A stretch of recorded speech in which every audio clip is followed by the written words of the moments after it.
Una densa colonna di fumo nero, ben visibile anche dai comuni vicini. Sono le 14 circa quando ad Urbana, nella Bassa Padovana, divampano le fiamme in un'ex azienda ormai in disuso in via Corsarelli. All'esterno e all'interno del capannone sono stipate ingenti quantità di materiale plastico e il rogo si propaga rapidamente. Sul posto sono arrivati i vigili del fuoco di Padova e di Este che sono riusciti a contenere le fiamme e numerosi focolai attivi. Il sindaco di Urbana, Michele Danielli, su consiglio della Protezione Civile, ha emanato un'ordinanza per avvisare i cittadini di chiudere bene le abitazioni per evitare di respirare il fumo acre. A noi abbiamo scritto immediatamente, adesso il problema non c'è più, nel senso abbiamo scritto immediatamente attraverso i nostri canali social, Facebook e WhatsApp, di tenere subito chiuse le finestre e di uscire eventualmente con le mascherine.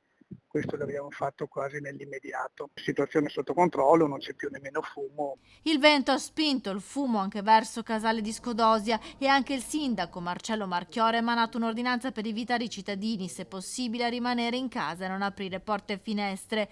Una volta domate le fiamme, i vigili del fuoco cercheranno di capire le cause del rogo che, secondo i primi riscontri, è divampato all'esterno.